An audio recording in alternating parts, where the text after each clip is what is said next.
ወገኖቼ ሰላም ናችሁ ወይ? እንዴት ናችሁ? ቤታችን እጅግ በጣም ይሞቃል ዛሬ። እግዚአብሔር ይመስገን እኛም ስለ ሙቀት እንድናወራ ደርሰናል። ምክንያቱም ዊንተሩ አልፎ ሰመሩ ገብቶ አሁን የሙቀት ጊዜ ነው እና ከውሃ እንደወጣሁ ነው እያወራኋችሁ ያለሁት እና ጌታ ይባረክ። ምክንያቱም ጥሩ ነው አንዳንድ ጊዜ እንደዚህ ደግሞ የሙቀት ጊዜንም ደግሞ ማደናነቅ አለብን። ይኸው በፋን ነው እንግዲህ ቤቱን እያቀዘቀዝን ያለነው። እግዚአብሔር ይመስገን። ጌታ መልካም አምላክ ነው፣ ለሁሉም ሲዝን ስላለው ማለት ነው። ጌታ ይመስገን። ዛሬ ከእግዚአብሔር ቃል ካነበብኩት ነገር በጣም የደነቀኝን ነገር ላንብብላችሁ፣ አብረን እንካፈል ብዬ ነው። በጣም ይቅርታ፣ በጣም ስለሞቀኝ ነው እንደዚህ ሆኜ ያለሁት እና ወድጄ አይደለም። ትረዱኛላችሁ፣ መቼም በውጭ ያላችሁ ታውቁታላችሁ። ስለዚህ ብዙም ለእናንተ መንገር አያስፈልግም። እስቲ ከዚህ ከእግዚአብሔር ቃል ልጸልይና ላንብብ። ጌታ እግዚአብሔር ሆይ እናመሰግንሃለን፣ ስምህንም ባርከዋለን፣ ከፍ ከፍ እናደርግሃለን።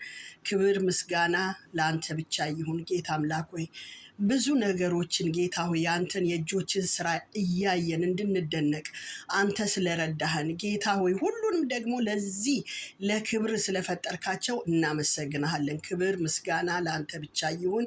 በናዝሬቱ በኢየሱስ ስም ለወገኖቼም ጌታ ሆይ ይህ ቃል አንድ ነገር እንዲያስተምራቸው በኢየሱስ ስም እኔ ጸለይኩ፣ በናዝሬቱ በኢየሱስ ስም አሜን። ከቁጥር ዘፍጥረት ምዕራፍ 1 ከ21 ጀምሮ ያለውን ነው ላነብ የፈለኩት። በጌታ በኢየሱስ ስም አነባለሁ። ነፍስም ያላቸውን ተንቀሳቃሾች ታስገኝ፣ ወፎችም በምድር በላይ ከሰማይ ጠፈር በታች ይብረሩ። ሃሌሉያ። ስለ መሬት ስለ ውሃ ነው እየተናገረ ያለው። ውሃ ሕያው ነፍስ ያላቸውን ተንቀሳቃሾች ታስገኝ፣ ወፎችም ከምድር በላይ ከሰማይ ጠፈር በታች ይብረሩ ካለ በኋላ ቁጥር 21 አነባለሁ።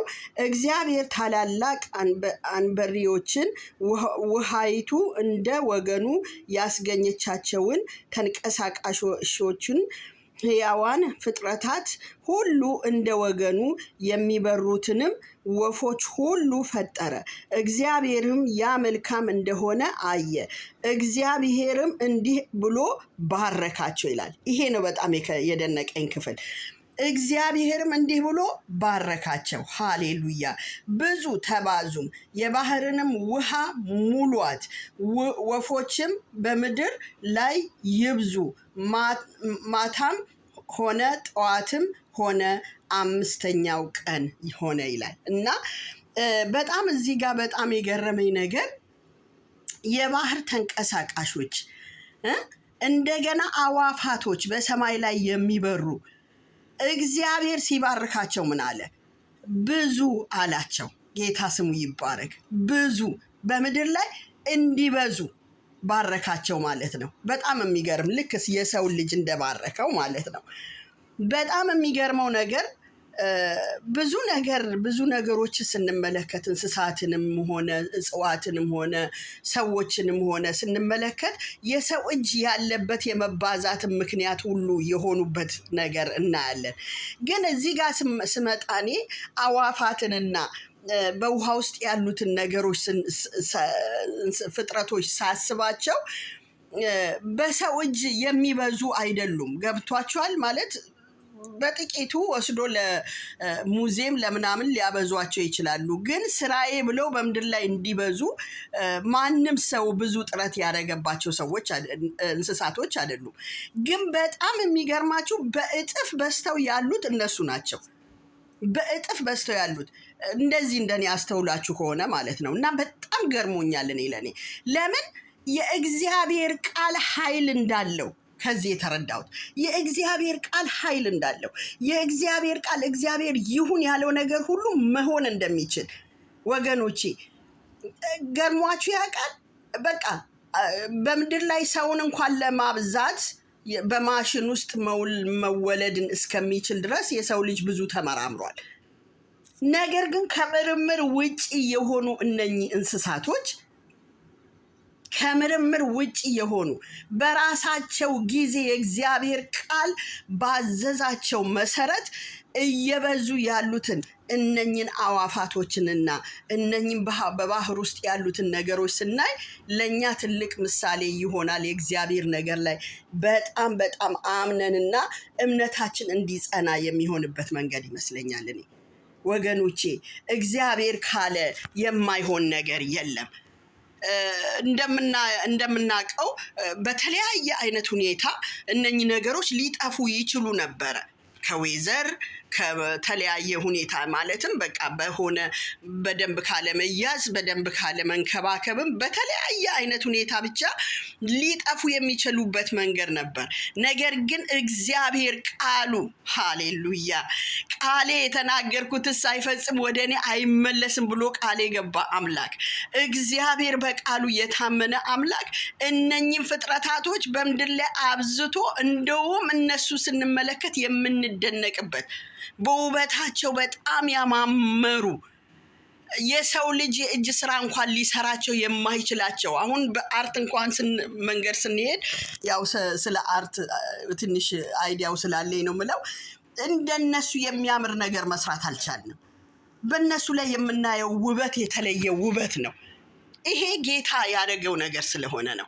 እግዚአብሔር ሲሰራ አሳምሮ ውብ አድርጎ ነው የሚሰራው። በቃ ውብ አድርጎ ስለሚሰራ ብቻ ውብ የሆኑ በጣም የሚደነቁ በጣም የሚያስገርሙ በውሃ ውስጥ ያሉትን እስቲ አይታችሁ ከሆነ በቃ አይነታቸው ራሱ በጣም የሚገርም አይነት ናቸው ውሃ ውስጥ የሚታዩት። ከዛ ወጥተው ስታያቸው እንዴ ይህን አይቼ አውቃለሁ እንዴ ብላችሁ እስከምትገረሙ ድረስ ማለት ነው። እና እግዚአብሔር ነው በቃ ጠበቃቸው እንዲበዙ በዛ ስፍራ ላይ ብዛት እንዲኖራቸው ተባርከዋል። ሃሌሉያ። እኛስ ታዲያ ወገኖቼ በረከታችንን እንደዚህ ተቀብለን ይሆን? እኛስ ይሄንን በረከት እግዚአብሔር እኮ እነሱን እንደባረከው ነው እኛንም የባረከን። ስለዚህ በረከታችን ላይ ምን ያህል እውነት እግዚአብሔር ባርኮናል ብለን እናምናለን ወገኖቼ። ስለዚህ እግዚአብሔር እጅ ውብ ናት። የእግዚአብሔር እጅ ድንቅ ናት። አንዳንድ ሰው በአፈጣጠሩ በተፈጥሮ ራሱ የማይደሰት አለ። እግዚአብሔር ሲፈጥር ሁሉንም ሰው ውብ አድርጎ ነው የፈጠረው በራሱ አምሳያ። ሃሌሉያ ጌታ ስሙ ይባረክ። ስለዚህ በጣም ደስ ሊለን ይገባል። ይሄንን እኔ ዛሬ ከዚህ ክፍል ካነበብኳት ከዚህ ከአጭሯ ነገር ውስጥ ይሄንን እግዚአብሔር ለሕይወቴ ያስተምሮኛል እና ለእናንተም ከእናንተም ጋር የተደነቅኩበትን የእግዚአብሔር ቃል ሁልጊዜ አስደናቂ ነው። 10 ጊዜ ልናነበው እንችላለን፣ ግን በየቀኑ አዲስ ነገር ከውስጡ ያስተምረናል። ስለዚህ ዛሬ ለእኔ ይሄ አዲስ ነገር ስለቀረልኝ ይሄንን ከእናንተ ጋር ልካፈል ብዬ ነው። ጌታ ኢየሱስ ይባርካችሁ። ዘመናችሁ የተባረከ ይሁን። ጌታ ከእናንተ ጋር ይሁን። ጸልዬ እወጣለሁ። እግዚአብሔር ሆይ አመሰግንሃለሁ፣ አከብርሃለሁ። ስለ ወገኖቼም ስም እየተባረከ ይሁን። ጌታ አምላክ ሆይ ይህንን ቃልህን ደግሞ ለብዙ ሰው እግዚአብሔር ሆይ አባትና አምላክ ሆይ ለነፍሳቸው ጌታ ሆይ አንተ አልፈ እንድትናገራቸው በኢየሱስ ስም እኔ ጸለይኩ። ጌታ ሆይ አንተ ድንቅና ኃያል አምላክ ነህ። አንተ የእጆችህን ስራ ጌታ ሆይ ተናግረን አንጨርስም፣ አድንቀንህ አንጨርስም። አንተ ልዩ አምላክ ነህ ጌታ እግዚአብሔር። ስም ይባረክ ጌታ ሆይ ውብና ድንቅ እያደረክ ብዙ ነገርን ስለሰራህ ጌታ ሆይ ከብዙ ነገር በዕለት ኑሯችን እንድንማር ደግሞ እድል ስለሰጠህን እናመሰግንሃለን፣ እናከብርሃለን። በናዝሬቱ በኢየሱስ ስም ስትል ስማን። አሜን። ተባረኩልኝ። ተባርካችሁ ቅሩ። ሼር አድርጉ። አጭር መልእክትን ብትሆን ጥሩ ነው፣ ለአንድ ሰው ይጠቅማል። እሺ